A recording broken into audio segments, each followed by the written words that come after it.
어르신, 혹시 이런 순간을 겪어보신 적 있으신가요?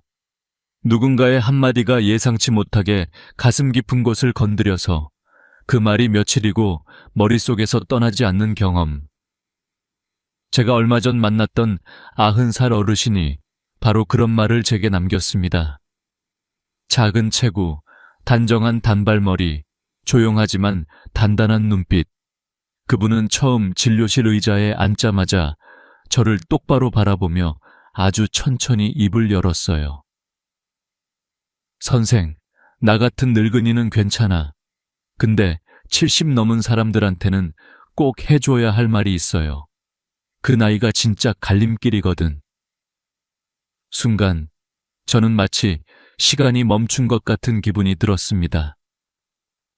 의학적 수치를 보는 것도 진단을 내리는 것도 아닌 그분이 살아낸 세월 자체가 제 앞에 펼쳐지는 느낌이었어요. 그분은 70대를 이렇게 표현했습니다. 그때는 다들 자기가 잘 살고 있다고 착각하는 나이예요. 아직 괜찮다. 아직도 할 수 있다. 아직 무너지지 않았다고 믿거든요. 그런데 어쩌죠? 내 몸이 보내는 조용한 신호들을 다 무시하고 살아요. 그 말은 단순한 조언이 아니라 경고였고 동시에 위로이기도 했습니다. 왜냐하면 어르신들은 남을 챙기느라 정작 자신을 챙기지 못한 세대이기 때문이죠. 그 어르신도 그러셨대요. 70이 넘어서도 남편 챙기고 자식 손주 돌보고 명절이면 새벽부터 부엌에서 하루를 보내고 몸이 아파도 이따 쉬면 되지 하면서 참고 또 참았다고요. 그런데 나중에 아프면 사람들은 이렇게 말하죠. 왜 미리 말 안 했어요? 이 말이 얼마나 잔인한지 어르신들은 너무 잘 알고 계실 겁니다. 그분은 저에게 이렇게 속삭이듯 말했습니다. 내가 나를 안 챙기면 아무도 챙겨주지 않아요. 그걸 일찍 알았으면 지금처럼 허전하진 않았을 텐데. 그 말은 저를 깊이 멈춰 세웠습니다. 저는 제 앞에 의학적 수치보다 엑스레이보다 그 어르신의 삶에서 우러나온 깨달음이 훨씬 더 중요하다는 걸 느꼈어요. 그래서 저는 지금 이 영상을 보고 계신 어르신들께 그분의 이야기를 그대로 전해드리려고 합니다. 왜냐하면 지금 60대든 70대든 80대든 늦지 않았기 때문입니다. 오늘부터 단 5분만이라도 나를 위해 쓰면 인생이 달라진다고 그분은 확신에 찬 목소리로 말했어요. 늦었다고 생각할 때가 가장 빠른 때예요. 어르신, 이 말이 가볍게 들리지 않지요?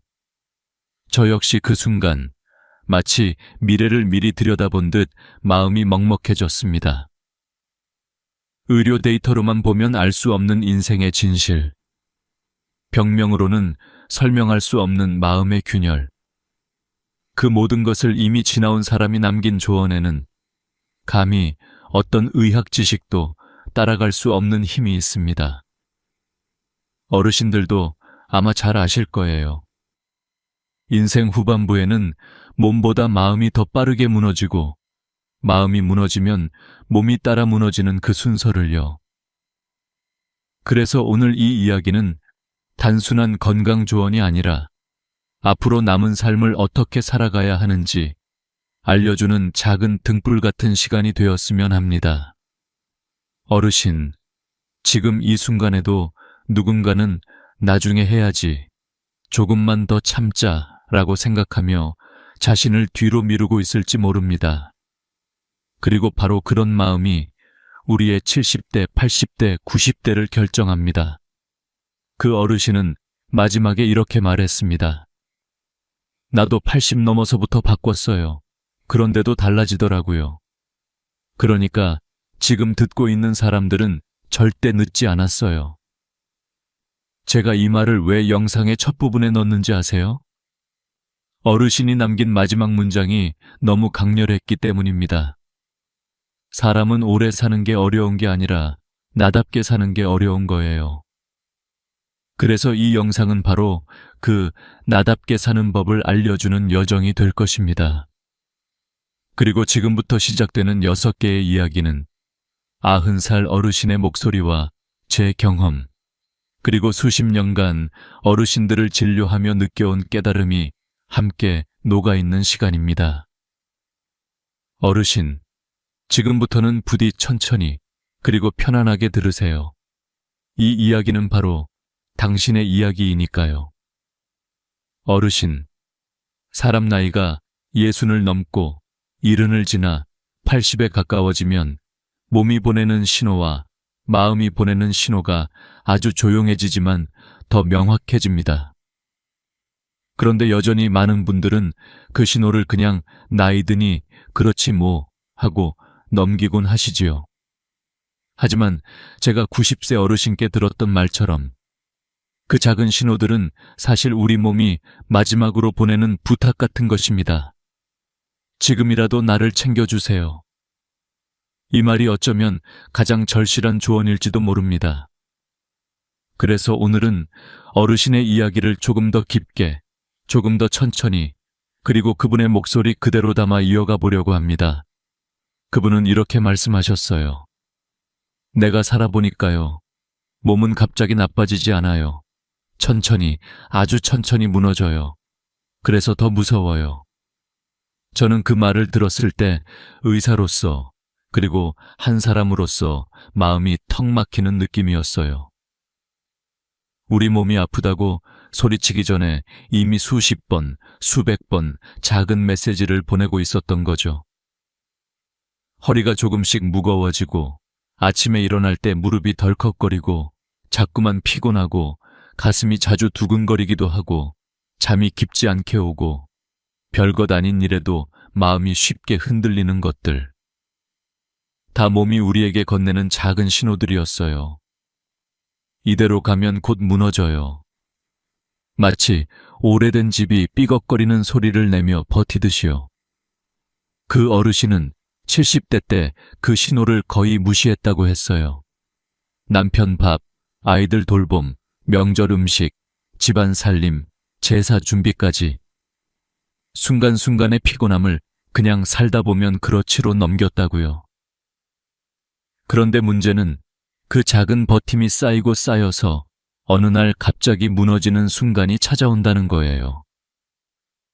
허리가 뚝 하고 내려앉는 그날, 무릎이 걸음을 멈추는 그날, 밤새 다리가 쑤셔 잠을 못 이루는 그날, 병원에 가보니 이미 너무 늦어버린 그날. 어르신은 그걸 내가 나를 버린 세월의 결과라고 말했어요. 그래서 그분의 말이 더 깊게 와닿았습니다. 내가 나를 안 돌보면 아무도 나를 대신 돌봐주지 않아요. 가족도, 자식도, 심지어는 남편도요. 이 말은 절대 원망이 아니라 현실을 오래 살아본 사람의 깨달음이었습니다. 어르신은 몸이 아픈 날에도 밥 차리고 청소하고 손주 봐주고 쉬어야 할 타이밍에 끝까지 버티다가 결국 허리가 무너졌다고 했어요. 디스크 진단을 받고 물리치료를 다니면서도 밥 차려야지, 집 치워야지 라는 생각이 가장 먼저 들었다고 하셨죠. 의사인 제가 그 얘기를 들으며 얼마나 마음이 아팠는지 몰라요. 사람들은 자신을 가장 마지막에 둡니다. 특히 어르신들은 남 생각 먼저 하는 것을 미덕으로 배웠기 때문에 더 그렇죠. 하지만 그 어르신은 말했습니다. 그게 잘하는 게 아니었어요. 그건 나를 망가뜨리는 길이었어요. 그 후로 그분은 삶을 바꾸기 시작했다고 했습니다. 아침에 일어나면 남편 밥을 먼저 준비하는 것이 아니라 자기 밥을 먼저 준비했대요. 자신이 먹기 편한 반찬을 한 가지라도 따뜻하게 준비해서 천천히 먹는 시간을 만들었다고요. 처음엔 가족들이 왜 요즘 아침상이 부실해졌냐고 불평도 했지만 결국 깨달았대요. 엄마가 무너지면 집 전체가 무너진다는 걸. 그리고 그분은 매일 10분씩 자신의 몸을 위해 시간을 썼대요. 허리를 펴고 종아리를 주물러주고 발바닥을 눌러주고 고생했어, 미안했어 라고 말하는 연습을 했대요. 어르신은 말했습니다. 그 10분이 나를 살렸어요. 그 말은 의학적으로도 사실입니다. 10분의 스트레칭은 근력 감소를 늦추고 혈액순환을 도와줍니다. 종아리를 마사지하면 하지부종을 줄이고 심부정맥 혈류를 증가시키죠. 발바닥을 눌러주는 건 신경 자극을 통해 혈류를 깨우는 역할을 합니다. 그리고 가장 큰 효과는 자기 자신에게 돌아가는 마음의 회복입니다. 내 몸을 내가 돌보고 있다. 이 감각은 노년 우울을 줄이는데 실제로 강력한 효과가 있어요. 2018년 국제노인의학저널에서는 자기관찰형 자기관리 루틴을 가진 노인의 우울 위험이 37% 감소한다는 보고도 있습니다. 어르신은 그 이후로 더 이상 남의 눈치를 보지 않기로 했다고 했어요. 내가 아프지 않기 위해 하는 일인데 그걸 왜 누가 뭐라 하나요? 그 말에 저는 속으로 박수를 쳤습니다. 맞아요. 자기 건강을 챙기는 건 이기적인 행동이 아닙니다. 이건 책임이에요. 어르신은 그걸 80대에 깨달으셨고 아직 늦지 않았어요 라고 말했습니다. 이 말은 정말 많은 사람에게 필요한 메시지입니다. 몸은 늦게 돌봐도 변화가 옵니다. 근력은 80대에도 증가할 수 있고 혈압은 일상 습관으로 충분히 안정될 수 있으며 수면의 질도 마음 관리로 크게 개선될 수 있습니다. 의학적으로 노년의 가장 큰 위험은 빠른 손상이 아니라 조용한 방치입니다. 작은 신호를 무시하는 것, 오늘 할 수 있는 걸 내일로 미루는 것, 나보다 남을 먼저 챙기는 것, 그런 것들이 쌓여 어느 순간 큰 손상으로 다가옵니다. 어르신은 마지막에 이렇게 말했습니다. 몸은 배신하지 않아요. 내가 어떻게 대해왔는지 그대로 돌려줄 뿐이지. 저는 그 말이 평생 잊히지 않을 것 같습니다. 그래서 지금 이 영상을 보고 계신 분들께 꼭 전하고 싶은 말이 있어요. 아직 늦지 않았습니다. 몸이 조금 불편해지고 마음이 조금 기울어지는 지금이 바로 가장 바꿀 수 있는 순간입니다. 하루 5분이라도 나를 돌보는 시간, 그 작은 선택 하나가 나머지 모든 인생을 바꿉니다. 어르신, 오늘도 나를 먼저 챙겨주세요. 그게 진짜 오래 사는 길입니다. 어르신, 인생을 오래 살아보면 몸이 먼저 무너지는 것 같지만 사실 진짜로 사람을 무너뜨리는 건 일상에서 사라지는 작은 자립의 힘이라는 걸 알게 됩니다. 스스로 챙길 수 있는 일들이 하나둘 줄어들 때 우리는 생각보다 더 빠르게 약해져요.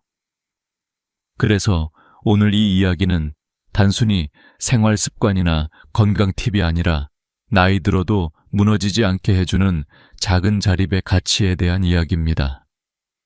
제가 만났던 많은 어르신들, 그리고 오늘 들려드리는 90세 어르신의 경험까지 모두 모아보면 공통된 결론이 하나 있습니다. 바로 내 일을 내가 할 수 있을 때까지 하는 것이야말로 노년의 품위와 안전을 지켜주는 가장 강한 방패라는 것이었어요. 사람들은 나이가 들면 자식들이 챙겨주겠지, 누가 도와주겠지, 주변에서 알아서 돌봐주겠지 하고 생각합니다. 하지만 실제로는 그렇지 않아요. 자식들은 자신의 삶으로 바쁘고 배우자는 먼저 떠나기도 하며 친구들은 하나둘씩 세상과 멀어져 갑니다. 결국 남는 건 나 자신이죠. 그래서 어르신, 자립을 지키는 건 선택이 아니라 생존입니다. 이 말을 들으면 어떤 분들은 이렇게 말합니다. 내 나이에 무슨 자립이야. 이제는 좀 기대도 되지. 물론 기대할 수도 있지만 문제는 기대가 습관이 되는 순간 우리의 몸과 마음이 빠르게 힘을 잃는다는 데 있습니다. 누군가가 대신해 줄 수 있을 때도 내가 할 수 있는 작은 일부터 직접 하는 것. 그것이 노년을 길고 건강하게 살아가는 가장 중요한 핵심입니다. 가장 먼저 이야기하고 싶은 건 돈 관리에 대한 것입니다. 90세 어르신은 말하셨어요. 돈을 남에게 맡기는 순간 결정권도 함께 사라진다고.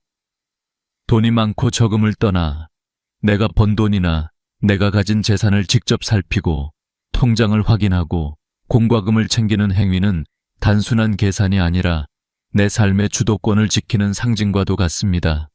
어르신들 중 몇 분은 자식에게 계좌를 맡겼다가 필요할 때 돈을 제대로 못 쓰거나 자신이 원하는 방식대로 사용하지 못해 속상해하는 경우가 너무 많았어요. 반대로 스스로 관리하는 분들은 아직 살아있구나 라는 자존감이 강하고 작은 실수에도 스스로 고치려는 힘이 있습니다.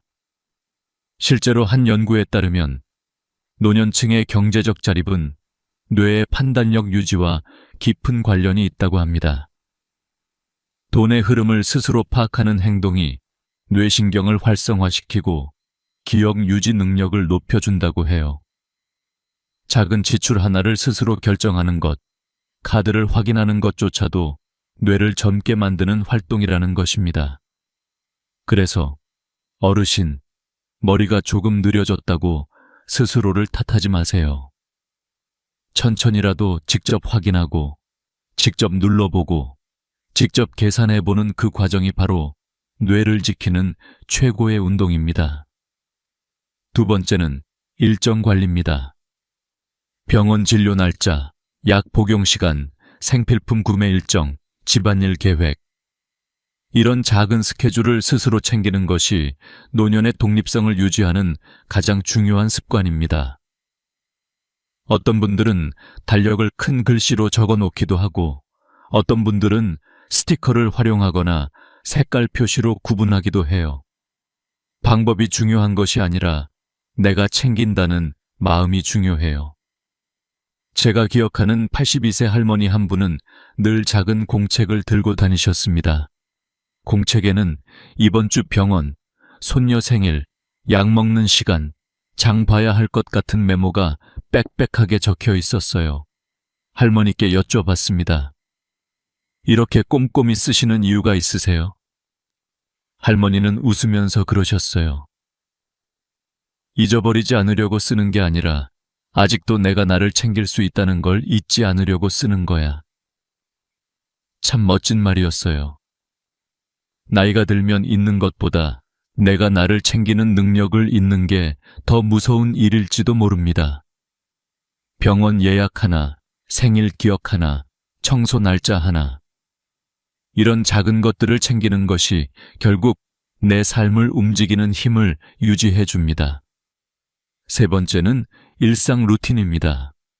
마음이 약해지고 체력이 떨어질 때 가장 먼저 무너지는 것이 바로 일상의 흐름입니다. 아침에 일어나 씻고 물을 마시고 간단한 정리를 하고 식사를 차리고 저녁에 발을 주물러 주는 것. 이 작은 루틴들이 노년의 건강을 흔들림 없이 지켜주는 기반이 됩니다. 90세 어르신은 이렇게 말했어요. 몸이 아프고 마음이 무너지기 쉬울 때일수록 루틴이 나를 지탱해 준다고.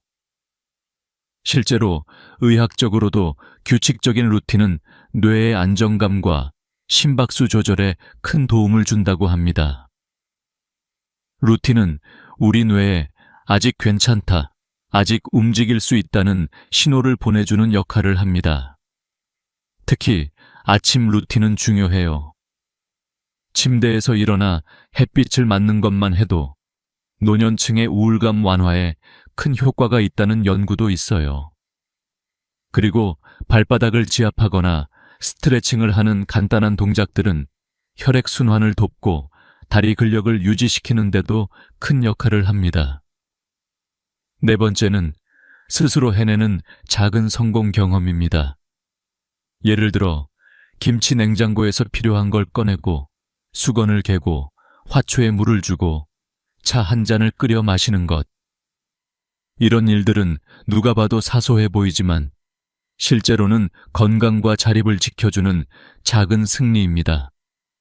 나이 들수록 몸은 느려지고 힘은 약해지지만 그 느린 속도 그대로라도 스스로 해냈다는 경험은 마음에 엄청난 힘을 줍니다. 제가 아는 78세 어르신은 이렇게 말했어요. 내가 무언가를 해낼 때마다 나한테서 아직 살아있는 기운이 느껴져. 어르신, 나이가 든다는 건 우리가 못하는 일이 늘어난다는 의미가 아니라 아직 할 수 있는 일을 더 귀하게 여기는 시기가 온다는 뜻입니다. 마지막으로 꼭 드리고 싶은 말이 있어요. 자립은 완벽함이 아닙니다. 모든 걸 혼자서 하라는 이야기도 아니에요.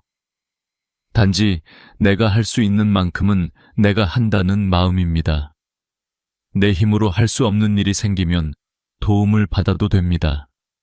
하지만 스스로 해낼 수 있는 일들을 하나둘 내려놓으면 삶의 중심도 함께 흔들리기 시작합니다. 그래서 오늘 이 말을 꼭 드리고 싶습니다. 어르신, 아직 늦지 않았습니다. 오늘부터라도 작은 것 하나만 직접 해보세요. 그 작은 행동이 내일을 바꾸고 일주일을 지키고 나머지 생을 단단하게 받쳐줄 힘이 됩니다. 어르신의 삶은 아직 충분히 스스로 지켜낼 만큼 강합니다. 그리고 그 자립의 힘은 어르신의 하루를 더 안정되고 따뜻하게 만들어줄 것입니다. 사람들이 나이가 들수록 가장 두려워하는 것 중 하나는 몸이 점점 느려지고 기능이 떨어지는 순간일 겁니다. 하지만 제가 살아보니 느려진다고 해서 잃어버리는 것은 아니었어요. 오히려 느려지기 때문에 더 깊이 보게 되고 더 섬세하게 느끼게 되는 것들이 있었죠. 그래서 오늘은 어르신들이 나이가 들어도 절대 잃지 않는 능력들, 그리고 느려져도 더욱 빛을 내는 삶의 지혜에 대해 이야기해 보려고 합니다. 어쩌면 지금 조금 불편함을 느끼시는 분들도 있을 거예요. 다리가 전보다 무겁고 눈이 흐릿해지고 기억이 가끔씩 새어나가는 순간들. 그러나 그런 변화 속에서도 여전히 반짝이는 능력들이 있습니다. 그리고 그 능력들은 오히려 나이가 들어서야 비로소 완성되는 소중한 것들이에요. 가장 먼저 말씀드리고 싶은 건 손을 짚지 않고 일어나는 힘입니다. 어르신 혹시 지금도 의자에서 손을 짚지 않고 일어나실 수 있으신가요? 만약 그렇다면 그건 정말 대단한 능력입니다. 보기엔 별것 아닌 것 같아 보여도요. 이 한 동작 안에는 몸의 균형, 다리 근력, 허리의 안정성까지 모두 담겨 있어요. 병원에서도 이 무릎 보조 없이 일어나기 테스트를 중요한 건강 지표로 사용하거든요. 어떤 연구에 따르면 손을 짚지 않고 앉았다 일어나는 동작을 자연스럽게 할 수 있는 사람들은 그렇지 않은 사람들보다 평균 수명이 더 길다고도 합니다. 그만큼 몸 전체가 잘 협응하고 있다는 뜻이기 때문이지요. 예전에는 당연하게 했던 일들이 나이가 들어서도 자연스럽게 되는 경우, 그건 정말 큰 선물이자 축복입니다. 그리고 저는 그런 능력들이 단순히 운동 능력 때문만은 아니라고 생각합니다. 평생 살아오며 몸을 꾸준히 움직이고 스스로를 챙기고 포기하지 않았던 삶의 태도가 만들어낸 결과이기도 하니까요. 두 번째로 말씀드리고 싶은 건 돋보기 없이 글씨를 읽을 수 있는 눈의 힘입니다. 눈은 우리가 나이가 들수록 가장 먼저 변화를 느끼는 기관이지요. 특히 70세가 넘어가면 백내장, 황반변성, 시력 저하가 자연스럽게 시작됩니다. 그래서 많은 분들이 신문을 볼 때 글자를 가까이 당기거나 스마트폰 글씨를 크게 키워보곤 하세요. 하지만 아직도 신문을 자연스럽게 펼쳐드시고 자막을 읽고 음식 포장지의 글씨를 알아보신다면 그건 단순한 눈의 건강이 아니라 뇌와 눈의 협력이 여전히 잘 유지되고 있다는 의미입니다. 많은 분들이 눈이 안 보이면 그냥 나이 들어서 그렇지 라고 말씀하시지만요. 사실 눈의 기능은 생활 방식과도 깊은 관련이 있어요. 스트레스를 줄이고 햇빛을 적당히 받고 삶을 여유롭게 살아가는 분들이 대체로 눈 건강도 오래 유지합니다. 저는 항상 어르신들께 말씀드려요. 눈은 단순히 보는 기관이 아닙니다. 마음이 머무는 창문이에요. 뭔가를 읽고 싶고 보고 싶은 마음이 있으니까 눈도 더욱 오래 힘을 내주는 거죠. 그리고 세 번째 능력은 대화를 이어가는 힘, 즉 마음의 청력입니다. 나이가 들어도 대화를 자연스럽게 이어가는 사람들은 단순히 귀가 밝아서가 아니라 마음이 여전히 깨어있기 때문이에요. 상대의 말을 듣고 그 뜻을 이해하고 거기에 맞는 대답을 자연스럽게 이어가는 능력은 인지 능력, 사회성, 감정 공감 모두가 잘 작동해야 가능한 일입니다. 연구에서도 대화를 꾸준히 하는 노년층은 치매 발병률이 낮다는 결과가 나왔어요. 말을 주고받는 행위 자체가 뇌의 회로를 자극하고 혈류를 유지하게 도와주기 때문입니다. 또 대화는 외로움이라는 보이지 않는 병을 막아주는 가장 강력한 면역력입니다. 사람들이 말합니다. 나이가 들면 말 상대가 없다고. 하지만 그 말 속에는 말하고 싶다는 마음이 숨어 있죠. 어르신, 혹시 주변 사람들이 어머니는 이야기하면 참 기분 좋아진다 라고 말한 적 있으신가요? 그렇다면 이미 어르신은 삶을 밝히는 사람으로 살아오신 겁니다. 대화를 이어가는 힘은 젊음의 증거이고 동시에 인생의 따뜻한 흔적이기도 해요. 네 번째로 제가 꼭 말씀드리고 싶은 건 호기심을 잃지 않는 마음입니다. 나이가 들수록 새로운 것은 점점 낯설게 느껴지고 해보지 않은 것들은 괜히 어렵게 느껴지죠. 하지만 그 가운데에서도 이건 어떻게 하는 거지? 저건 왜 저럴까? 하는 마음이 남아있는 분들이 있습니다. 그런 분들은 진짜로 늙지 않은 사람들입니다. 호기심은 마음의 근육과 같아요. 쓰면 쓸수록 강해지고 접어두면 약해집니다. 호기심은 또한 삶을 향한 애정의 다른 표현입니다. 세상을 향해 손을 뻗는 마음이 있는 사람은 어떤 상황에서도 다시 일어날 힘을 가집니다. 그래서 저는 늘 이렇게 말합니다. 어르신, 마음이 궁금해하는 순간, 그날은 젊은 날입니다. 그리고 마지막으로 느려져도 흔들리지 않는 능력은 감정의 깊이입니다. 젊을 때는 빨리 화나고 빨리 잊어버리지만 나이가 들면 감정 하나에도 오래 머무르게 됩니다. 어떤 말에 오래 마음이 쓰이고 작은 친절에도 눈물이 나는 이유는 감정이 얕아진 게 아니라 깊어졌기 때문입니다. 어떤 분들은 나이 들어서 왜 이렇게 눈물이 많아졌지? 라고 말씀하시지만요. 저는 그게야말로 인생을 온전히 살아낸 사람만 가지는 능력이라고 생각합니다. 마음이 깊어지고 부드러워지는 건 약한 게 아니라 성숙한 거거든요.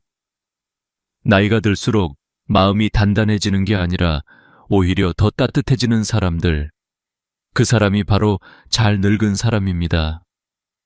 어르신, 느려진다는 건 결코 잃는 것이 아닙니다.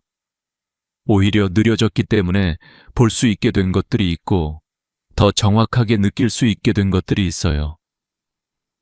손을 짚지 않고 일어나는 힘, 돋보기 없이 글씨를 읽는 눈, 자연스러운 대화의 흐름, 새로운 것에 대한 호기심, 그리고 더 깊어진 감정들. 이런 것들은 나이가 들어서야 비로소 완성되는 귀한 능력들입니다. 그러니 혹시라도 요즘 몸이 느려지는 것 같아 걱정하고 계셨다면 이렇게 생각해 보세요. 내가 잃고 있는 게 아니라 내가 더 깊어지고 있다. 느려져도 단단하고 느려져도 따뜻하며 느려져도 빛나는 삶. 어르신의 지금은 바로 그런 순간입니다. 사람이 나이를 먹는다고 해서 마음까지 늙어야 하는 것은 아니라고 저는 늘 믿어왔습니다. 그리고 제가 만났던 많은 어르신들, 그 중에서도 특히 오래 건강하게 살아오신 분들은 공통적으로 한 가지 마음의 힘을 가지고 계셨습니다. 바로 세상에 대한 호기심, 그리고 작지만 따뜻한 긍정의 마음이었지요. 어르신, 혹시 요즘도 이런 생각 해보신 적 있으세요? 이건 왜 이럴까? 저건 어떻게 되는 거지? 내일은 또 어떤 일이 생길까? 이렇게 마음 한구석에서 사부작거리며 움직이는 작은 질문들.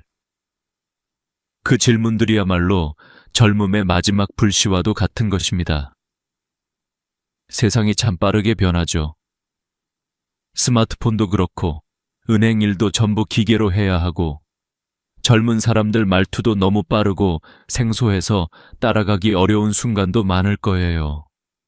그런데 그런 변화 속에서도 아, 이런 게 있구나 하고 한 발짝 다가가려는 마음이 있으면 사람은 늙지 않습니다. 저는 병원에 오는 어르신들을 보면서 늘 감탄했습니다. 어떤 분은 80이 넘으셨는데도 스마트폰에 메모를 해서 질문지를 가져오세요.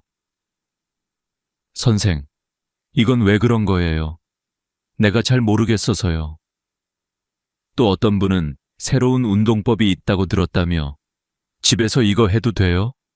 하고 물으시지요. 이런 분들은 공통적으로 얼굴이 밝고 눈빛이 살아 있습니다. 작은 것 하나에도 마음이 움직이니까요. 연구에서도 똑같은 이야기를 합니다. 실제로 서울대 노년연구팀에서 발표한 자료에 따르면 새로운 정보에 관심을 지속적으로 갖는 어르신들은 그렇지 않은 분들보다 치매 발생률이 최대 37% 낮다고 합니다. 또 꾸준히 호기심을 유지하는 사람은 스트레스 호르몬 수치가 낮아지고 그로 인해 면역 기능도 좋아진다고 하죠. 결국 마음이 젊게 움직이면 몸도 젊게 따라가는 것입니다. 긍정적인 마음 역시 마찬가지입니다. 긍정이라는 게 거창한 게 아니에요. 그냥 오늘 해가 떴네, 비가 와서 시원하네, 밥맛이 조금 괜찮네, 이런 아주 작은 것들을 알아차리고 고마워하는 마음이지요. 하지만 나이가 들수록 긍정은 스스로 만들어야 합니다. 예전처럼 누가 칭찬해주거나 격려해주는 일이 줄어들거든요.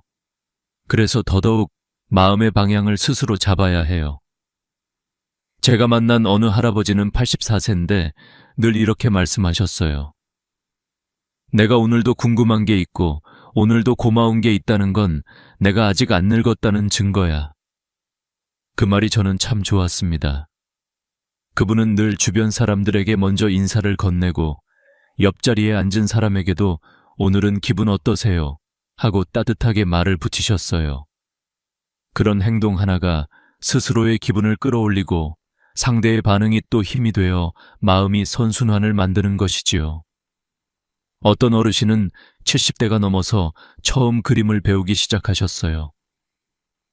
지금 와서 뭘 하겠어? 라는 말 대신 나는 아직도 뭔가를 배우고 싶다는 마음을 택한 것이죠. 처음엔 선이 삐뚤빼뚤했지만 나중에는 작은 전시회에 그림을 걸 정도로 늘어나셨고 그 과정에서 몸도 마음도 놀랍도록 젊어지셨습니다.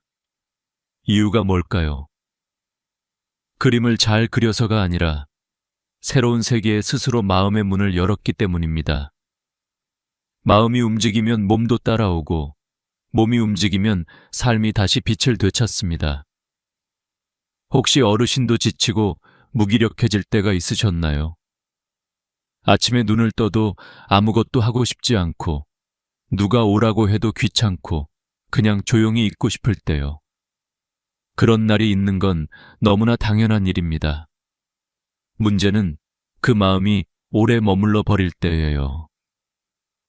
마음이 움직이지 않으면 생각도 멈추고 생각이 멈추면 몸도 굳어버립니다.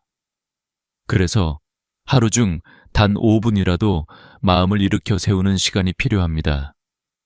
예를 들면 이런 것들입니다. 오늘은 이런 게 궁금하네. 오늘은 이걸 한번 해볼까? 이건 왜 이렇지? 그 작은 질문 하나가 마음을 살리고 하루를 살리고 노년을 건강하게 유지하는 기둥이 됩니다. 긍정적인 마음도 마찬가지예요. 생각보다 더 큰 힘을 가지고 있어요. 미국 존스 홉킨스 연구에서는 긍정적인 노년층이 우울증 위험을 절반 이하로 낮춘다는 결과가 나왔습니다. 또 일본 도호쿠 대학 연구에서는 감사 일기를 쓰는 어르신들이 수면질이 높고 통증 민감도가 낮아지는 현상이 관찰되었다고 하죠. 마음이 가벼워지면 몸이 회복하고 몸이 편안해지면 다시 마음이 편안해지는 것입니다. 어르신, 혹시 오늘도 작은 궁금증 하나, 작은 감사 하나 떠오르셨나요? 그렇다면 그걸 그냥 흘려보내지 말고 마음속에 조용히 붙잡아 보세요. 아직 내가 살아있구나. 아직 나는 느낄 수 있구나. 그것 자체가 살아있다는 증거이고 늙지 않는 마음의 힘입니다. 나이가 드는 건 어쩔 수 없지만 마음이 늙는 건 선택입니다. 그리고 어르신은 그 선택을 지금 이 순간에도 스스로 할 수 있습니다. 작은 호기심 하나, 작은 긍정 하나가 어르신의 하루를 밝히고 마음을 살리고 인생을 더 크게 열어줄 거예요. 이 마음의 빛을 꼭 붙잡고 계세요. 그것이 바로 오래 살고 잘 사는 사람들의 공통된 비밀입니다. 어르신, 마지막으로 드리고 싶은 이야기는 바로 내려놓는 삶의 태도입니다. 이 말은 단순히 물건을 정리하거나 관계를 끊는다는 뜻이 아닙니다. 나이를 먹을수록 우리가 살아있는 동안 더 편안하게, 더 나답게, 더 후회 없이 살아가기 위한 마음의 준비를 말하는 겁니다. 제가 만났던 90살 어르신도 마지막에 이런 말씀을 하셨어요. 오래 사는 건 누구나 할 수 있지만 편안하게 사는 건 연습해야 돼요. 그 연습이 바로 내려놓는 거예요. 그 말이 얼마나 깊게 제 마음에 들어왔는지 모릅니다. 사실 우리는 평생 무언가를 쥐고 살아왔습니다. 젊을 때는 책임을 쥐었고, 중년이 되면 가족을 쥐었고, 나이가 들면 기억과 습관, 추억까지 모두 손에 꼭 쥐고 놓지 않으려 하지요. 하지만 손에 쥐고 있는 것이 많아지면 마음이 무겁습니다. 마음이 무거우면 몸도 따라 무거워지고 몸이 무거우면 삶 전체가 늘어지듯 더 힘들어지지요. 그래서 나이 들수록 더 필요한 것은 가지려고 애쓰는 노력이 아니라 놓아주는 지혜입니다. 그 내려놓음은 절대 패배가 아니고 끝도 아니고 포기도 아닙니다. 오히려 지금부터 더 편안해지기 위한 준비, 나답게 사는 삶의 시작에 가까워요. 그러나 내려놓는다는 것은 참 어렵습니다. 어르신도 느끼시겠지만 물건을 버리는 것조차 오래 망설일 때가 있지요. 왜냐하면 그 물건은 단순한 물건이 아니라 그 시절의 기억, 감정, 눈물, 행복, 그리고 오래된 마음의 한 조각이기 때문입니다. 특히 오래된 사진 한 장을 버릴 때 혹은 옛날 친구의 연락처를 삭제할 때 마음이 유난히 쓰린 이유는 그 속에 그때의 나도 들어있기 때문입니다. 그래서 떨리는 마음으로 부여잡게 되고 쉽게 손이 떨어지지 않는 거죠. 하지만 내려놓음의 첫걸음은 버리는 것이 아니라 인정하는 것에서 시작됩니다. 아, 이건 지금의 나에게 필요하지 않구나. 아, 이 기억은 이미 내 안에 남아있으니까 굳이 물건이 없어도 괜찮겠구나. 아, 이 관계는 붙잡아도 더 이상 따뜻하지 않구나. 이렇게 인정하는 순간 내려놓음은 자연스럽게 흘러갑니다. 감정도 마찬가지입니다. 평생 참으며 살아온 분들이 많습니다. 젊을 때는 참고 넘어가는 것이 어른스러운 일이라고 배웠고, 누군가에게 서운해도 그냥 조용히 삼켜야 한다고 믿어왔지요. 하지만 그 감정들은 절대 사라지지 않습니다.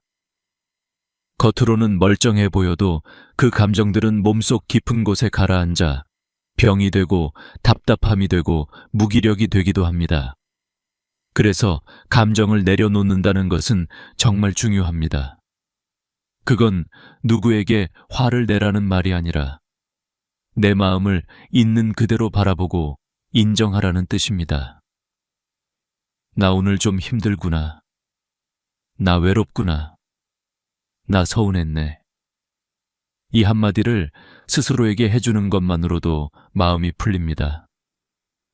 그리고 가능하다면 누군가에게 말하는 것, 아주 소박한 대화라도 하는 것이 감정을 비우는데 큰 도움이 됩니다. 들을 사람이 없다면 종이에 적어 보십시오. 짧게라도 좋습니다. 감정은 입 밖으로 혹은 글자로 흘려보내는 순간부터 가벼워집니다. 그렇게 감정을 내려놓는 연습이 몸과 마음 모두를 살립니다. 관계를 내려놓는 것도 필요합니다. 나이가 들면 모든 관계를 그대로 유지할 수 없습니다. 어떤 사람은 멀어지고, 어떤 사람은 스스로 잘라내야 하고, 어떤 사람은 애써 붙잡을 필요도 없습니다. 젊을 때는 많은 인맥이 힘이 되었지만 노년의 삶에서 중요한 것은 숫자가 아닙니다. 마음이 편안한 사람 단 한 명이면 충분합니다. 그 한 사람과의 따뜻한 대화, 짧은 안부, 함께 걷는 산책 하나면 그날 하루가 훨씬 환해집니다. 반대로 마음을 무겁게 만드는 사람, 말을 할 때마다 가슴이 답답해지는 사람, 그 관계는 멀리 두는 것이 건강입니다. 관계에도 정리와 거리두기가 필요합니다. 혼자가 되는 것이 두렵다고 억지로 잡고 있는 관계는 결국 자신을 더 힘들게 합니다. 나이 들수록 관계는 양이 아니라 질입니다. 편안한 관계 하나가 10명의 피곤한 관계보다 더 큰 힘이 됩니다. 그리고 무엇보다 중요한 건 기대를 내려놓는 것입니다. 우리가 가장 많이 상처받는 이유는 사실 상대가 나쁘기 때문이 아니라 내가 가진 기대가 크기 때문입니다. 자식이 좀 더 자주 연락해 주길 바라고, 손주가 먼저 찾아오길 바라고, 가족들이 내 마음을 알아주길 바라지요. 하지만 그 기대는 자주 이루어지지 않고, 이루어지지 않으면 섭섭함이 되고, 섭섭함은 마음을 갉아먹는 외로움이 됩니다. 그래서 기대를 내려놓는 것은 나를 보호하는 일입니다. 기대를 내려놓는 순간 사람들은 원망의 대상이 아니라 그냥 각자의 삶을 살아가는 한 인간으로 보입니다. 그때 비로소 마음이 편안해지고 관계가 훨씬 부드러워집니다. 마지막으로 내려놓아야 할 것은 불안입니다. 나이가 들면 누구나 미래가 두렵습니다. 혹시 아프면 어떡하나, 혼자 남으면 어떡하나, 죽음이 가까워지면 어떡하나. 하지만 그 두려움은 지금의 시간을 어둡게 만들 뿐입니다. 그래서 준비하는 것이 중요합니다. 유언장을 정리하고 필요한 것만 집안에 남기고 내가 원하는 마지막 순간이 무엇인지 한 번쯤 정리해 보는 것. 이런 준비는 죽음의 연습이 아니라 삶을 더 편안하게 만드는 준비입니다. 정리된 삶은 마음을 평온하게 하고 마음이 편안하면 남은 시간도 고요하게 흐릅니다. 어르신, 오늘 이 이야기를 들으셨다면 마지막으로 꼭 기억해 주세요. 오래 사는 것보다 더 중요한 것은 어떻게 살아남은 시간을 보낼 것인가입니다. 많이 쌓는 삶보다 가볍게 비우는 삶이 더 깊고 더 아름답습니다. 너무 많이 가지려 하지 말고, 너무 많이 붙잡으려 하지 말고, 대신 나를 잘 돌보고 내가 좋아하는 것 하나만 품고 살아가는 것. 그게 진짜 장수이고, 그게 진짜 평안이고, 그게 진짜 나답게 사는 일입니다. 그리고 그 어르신이 마지막에 하셨던 말처럼 오래 사는 건 어려운 게 아니야. 가볍게 사는 게 어려운 거야. 이 말을 오늘 여러분의 마음속에 조용히 담아두셨으면 합니다. 어르신의 남은 시간들이 조금 더 가볍고, 조금 더 따뜻하고, 조금 더 평안하기를 진심으로 바랍니다. 오늘 이야기를 끝까지 들어주셔서 감사합니다.